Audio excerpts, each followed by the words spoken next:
So a lot of the people who know me already know my adoption story, but I've never put everything together in one place, like the beginning, how I found out, and what led to me meeting my birth family, and why I have the belief and I have the resolve that I have now. So I wanted to make sure that I put this out because there are some things that are pretty universal in most adoptees' lives, and there are some things that are very unique. And so I wanted to put my perspective out there because I do know that there are some adoptees who don't believe in adoption and would like for adoption to be abolished. And I am not one of those people. I know there are some people who, want to have nothing to do with their birth families. And I am not one of those people as well. I guess I'm somewhere in the middle. And once I finish telling my little experience, you'll kind of know why. So I was told when I was about 10 years old that I was adopted. And this is after we were watching a show. We used to love this show. It's called Family. It used to come on in the late 70s.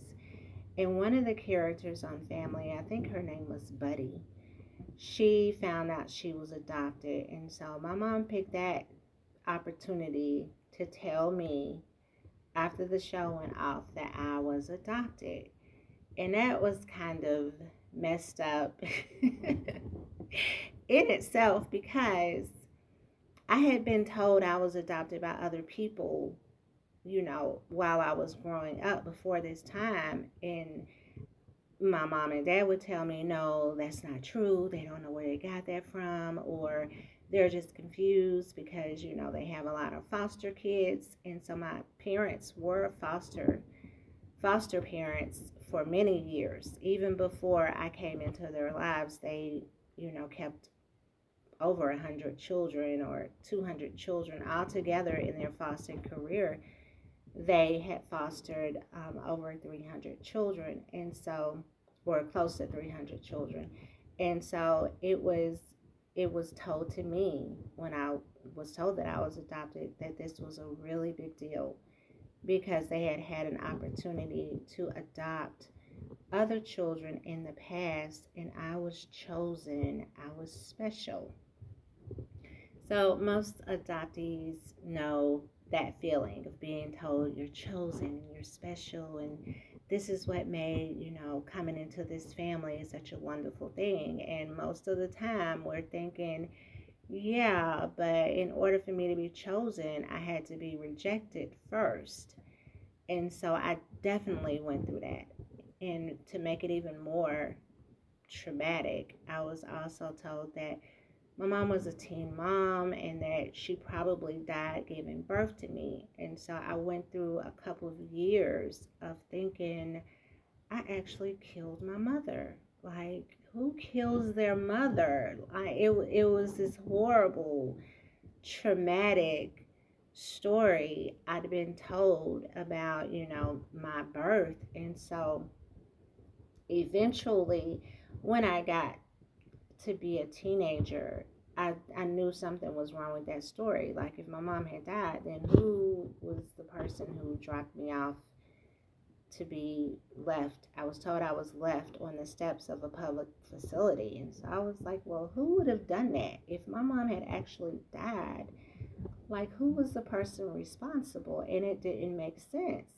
And so I thought, my mom is somewhere alive. She should come get me. Like, why is my mom not coming to get me?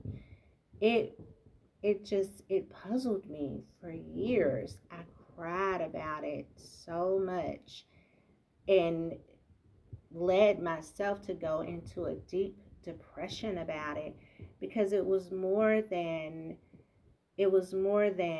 I'm adopted. It was also this feeling within my family that I didn't fit. I didn't belong. There is a hardness and a kind of callousness to the energy in the family that I was raised in.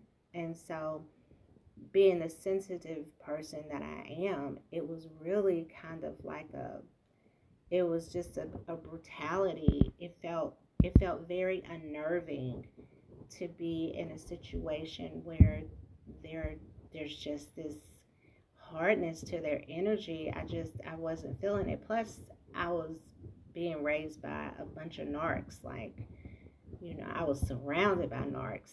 And so it all worked out because I'm a super empath, but it was painful at times to see myself as this lone figure, this very sensitive, very intuitive figure in this family that was, kind of the opposite of that.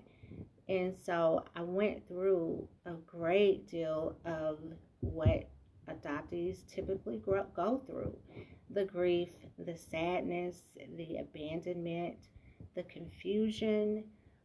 For some adoptees, this even leads to addiction and suicide and a lot of self-destructive behavior, because you just feel like you've been dropped off somewhere.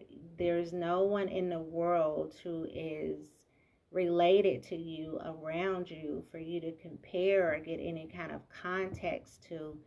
And so I understand why it leads to a lot of the destructive things that it leads to, because you don't have these fundamental answers to who you are and where you belong, and what your identity is. I have met people who have said, well, I went through the same thing in my family and I wasn't adopted. I wish I was adopted.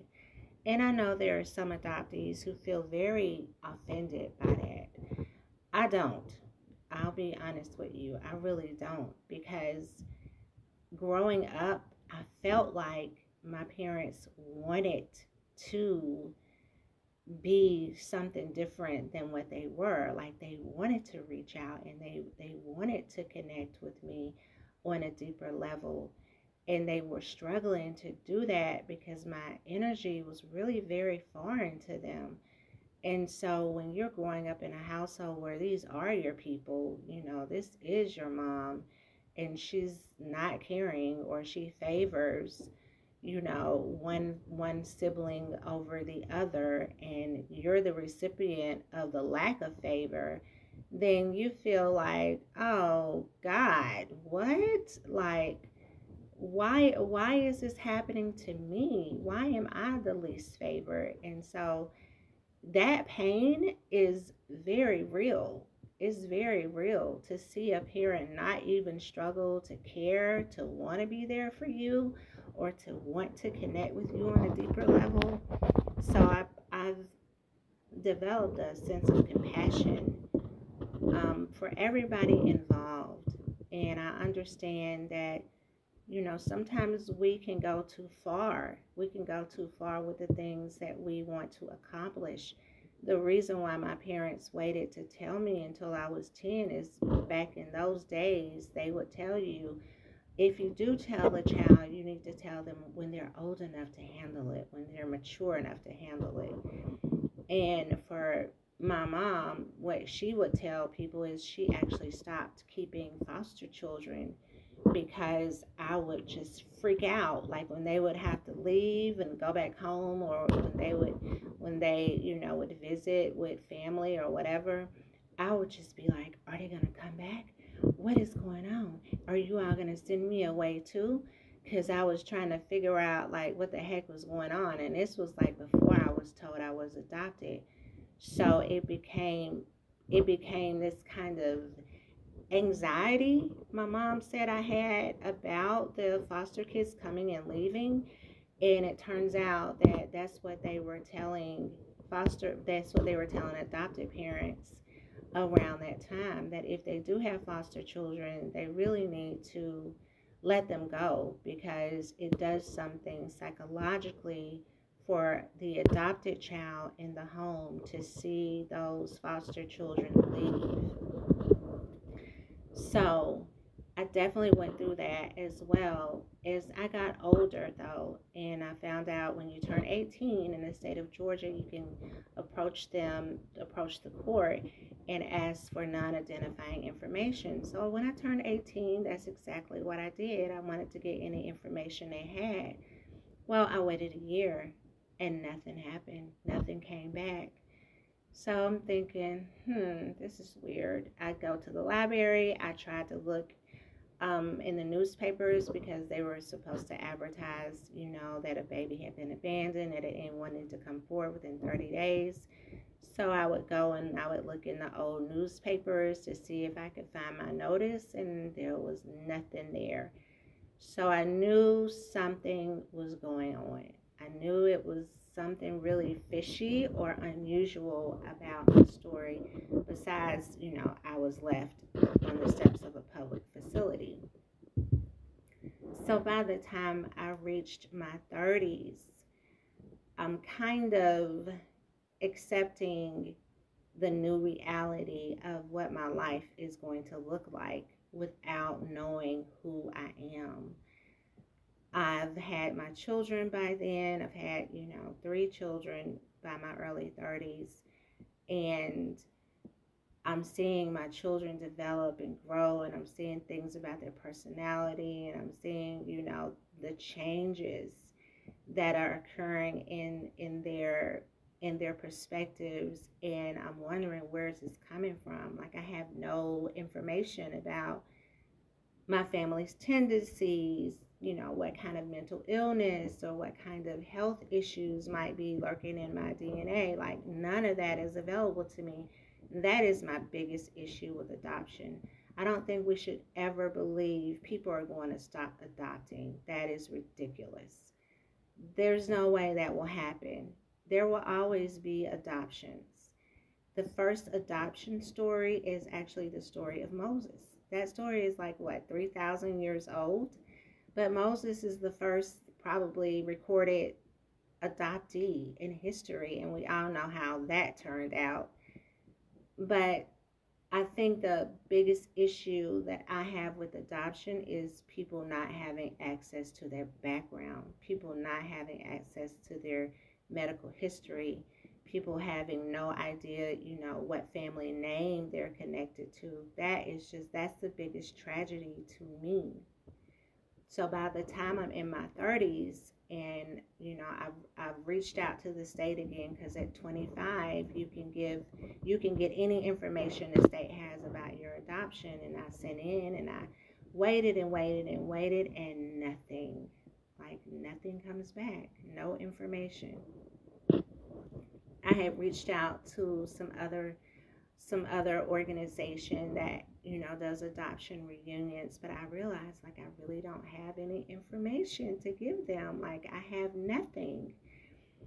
So that left me with feeling like there was really no one looking for me. There was nobody searching for me. And at one point, I used to think, what kind of mother doesn't search for her child? What kind of mother doesn't care what is going on with her child? It was just so weird to me. And then eventually I got to the point where I was like, she could have a lot going on. There could be so much going on in her life that the idea of searching for a child she gave up is just overwhelming or stressful or traumatic. So I kind of figured out there was some type of trauma connected to my birth. I figured that out as well by how sensitive I was, especially when I was younger. Any screaming or arguing or really loud noises that, are kind of prolonged, those things had a tendency to make me very nervous, and I would get really upset if there, was a lot of discord in my environment. And I noticed that I would take things way more deeply than other people around me. And so it made sense to me that there was something traumatic connected to my birth story. And that was why I took things the way that I did. So I had a greater understanding of maybe her perspective or what was going on with my birth mom. And I kind of just, I let that marinate for a couple of years. And I wanted to get the curiosity that I had satisfied. I definitely still wanted to know, like, where did I come from and why was I left and what is the story? But in terms of having expectations for her, that kind of died. That died in my early 30s. And so by the time I reached my 40s, my cousin, who's also like my bestie, told me to go ahead and do the DNA. So I told him, like, I had no confidence in a parent being in the database, but maybe I would find a cousin or a sibling. So I went ahead and I did it, and I found a bunch of third and fourth cousins, a whole lot of them, but no siblings. And so I reached out to a lot of them. I tried to get as much information as I could. I wanted to know, what they knew, and nobody had anything. There was nothing that they could tell me. So I made peace with that at some point, and then I got a hit. I got a second cousin match. This second cousin reached out to me and seemed to be very open, and so I reached out to him. But I was thinking, this is a second cousin. They're still not really close. And so it took me about 30 days for me to realize a second cousin is pretty close. So by the time I reached out again, about a month later, he had left on there that he was from Brazil, and we also have some United Arab Emirates in our bloodline. So I'm just elated. I'm over the moon at this time. And I called my best friend at the time, and I'm telling him, what's going on and this and that. And so he told me I needed to really calm down, like calm all the way down and just think about it. And so I was like, okay. So he said, you haven't really thought about what it would be like to meet your birth mom in particular. And you need to really think about that. So he suggested that I do an exercise where I kind of outline every possible scenario, everything that I could imagine that would be going on with my mom when I met her, and how would I feel about it? What would I do? How would I address it? And so I took my time and I did it. I outlined everything I could possibly think of.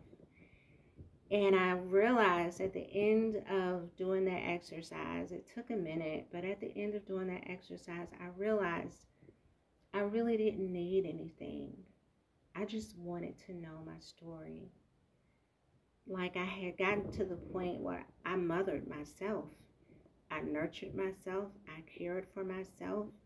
I, knew how to give myself pep talks. I knew how to handle my own emotional needs. Like, I literally didn't need a mother. I had a mother, and she was doing what she could do, and she was there when I needed her, or when she wanted to be there. But in terms of anything that my biological mother could have been capable of providing me in terms of a mother, I didn't really expect that from her, because I had taught myself how to do it. Like, I already knew. And because I didn't have access to my background and my medical history, like, I put the pieces together for myself, and I was like, I don't know my background, so I'm just going to have to eat good and exercise and take care of myself, because that's what people who love themselves do. So I was totally in the dark about some things, but I knew that I had a lot of control over other things. And I'd been exercising it so much that I could look at that list and really say, if any of this was true, I, I'm capable of just being fine with all of it. The only thing that probably would have made a tremendous difference is if my mom would have been like a revolutionary. If she would have been a revolutionary and she was in prison and there was absolutely no way she could contact me because she didn't want the government to... You can see I've thought about this. I'm a writer, so my imagination can go pretty wild. That's the only thing that would have, or one more thing, if my mom would have been looking for me for years, if she would have had receipts like, I've hired this private investigator and I put this ad in the paper and I did this and I did that. Now, if I would have had that type of situation, I would have been like, yes, yes, because I could relate to that. Like, that's more of my parenting style. I understand that. Like, there's nothing I wouldn't do for my kids. There's no way I would not, go hard in the paint for either one of my kids or my grandkids. And so outside of that, outside of any of those two scenarios, there was nothing my biological mom could give me outside of what happened, the story of what happened. And so the time did come when I did get the text message on 23andMe that I had a sister, and I called her and we talked for quite a while, and then I found out my mother was there, and that was a beautiful reunion that we were able to have. And I finally learned my birth story. So my mother was young. She'd had my sister a year before, and when she got pregnant with me and my grandmother found out about it, she wanted her to abort me. And so she gave her some type of tea or some type of concoction to drink that was supposed to abort me. It didn't work, obviously. But when I was born, my grandmother basically kidnapped me and told my mother she'd left me on the steps of a public facility, and that was that. That was all my mom knew. So, okay, that made sense. That made sense to what I had been told as a child. And the other parts of it, it was what it was. So I reached a point after learning that birth story of really seeing the value of epigenetics and how certain things are indeed passed down through our genes, and how my story had mimicked my mother's story in so many ways. I was almost walking in her footsteps, steps by steps, at each stage of her life. When certain things had happened to her, those same things had happened to me. So I think that is the biggest service that an adoption participant, whether it's the mother or the father, any of the family members of that child that's going to be adopted, that's the biggest service you can give that child. The story of the family and what has happened in that family, and what is really going on with the people involved in the family, and do it truthfully. Don't hide things, don't cover up. Like, tell the truth so that family member who is not going to grow up around you and with you will have access to that information. So I was able to come to a place of true peace. I really and truly believe that for me, I chose those challenges. I've chosen all these challenges that I've gone through. And I chose those challenges because there was probably in my previous lifetimes, times when I did lose it or collapse or cease to function, when someone that I loved in my family either died, passed away, rejected me, whatever the situation was, I could see that there is a tendency within me to be very dependent on family, on their approval, on their support and assistance. And in this lifetime, Either I've broken it or I've perfected it.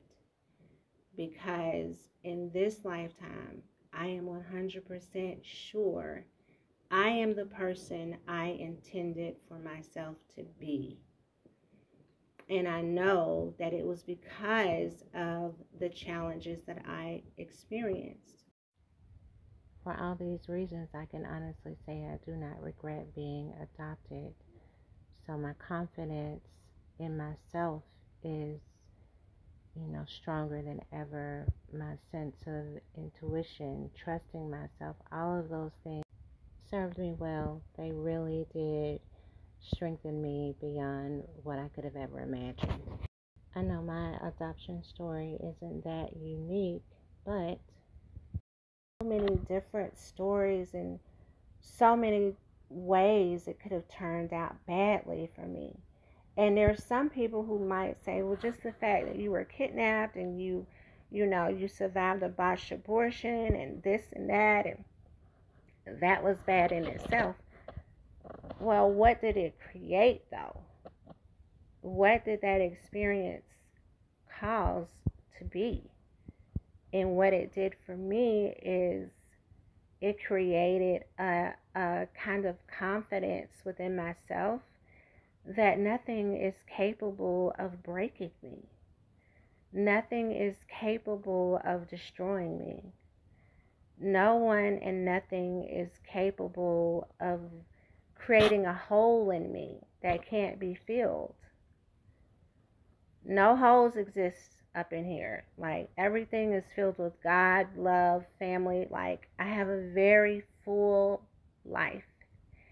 And the belief that you are walking around with a hole or that you are walking around with a deficit within you is something I hope that adoptees will begin to challenge. It's not that you don't have a right to feel that way, because there was a time when I felt that way.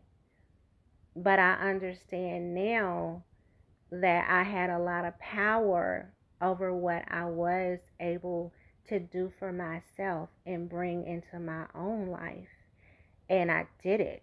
I did those things. I brought certain things into my life, and I made a full life for myself. I have a really big family. I have a lot of children, a lot of grandchildren. I have great friends who are amazing in their support, and their energy and their input is incredible. And so the full life that I was able to create, and the inner strength and the confidence in my own power and ability, that's priceless. That's priceless. If I had planned it, mission accomplished. So I hope that the adoptees and those who are thinking of adopting will really take the time and look at the experience as one that's going to be guaranteed to have certain challenges. As I stated before, there are some people who are adopted who don't feel any need to reach out to their biological family. They're fine. And there are others who really believe that, all of their answers, all of their longing will be satisfied when they have these answers about who they are and where they come from. And to an extent, your biological family are the only ones who can give you that. They really are the only ones who can tell you your backstory, the context of your beginnings. But in no way is that capable of shaping and derailing what you choose for yourself, how you choose to meet your own challenges.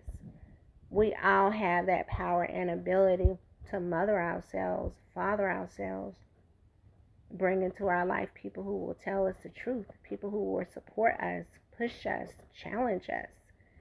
Like, we all have that ability to do that, and that's something that we should take as the ultimate freedom. the ultimate freedom, the ultimate joy is to create your life the way that you want it to be created. And I'm not done yet. Like, I really understand that there's me creating, and then there's the universe creating. And that the beauty of it is me doing what I can do, and then the universe stepping in to make it do what it do for real, because that's how the universe works. So I definitely wanted to end this story here. I hope, especially adoptees and adopted families and people thinking about adoption, I hope you get The Primal Wound. It is a very profound, very eye-opening book. And I know that it answered a lot of questions for me, but it's not the complete story for some of us. All right. Here's to your miracle.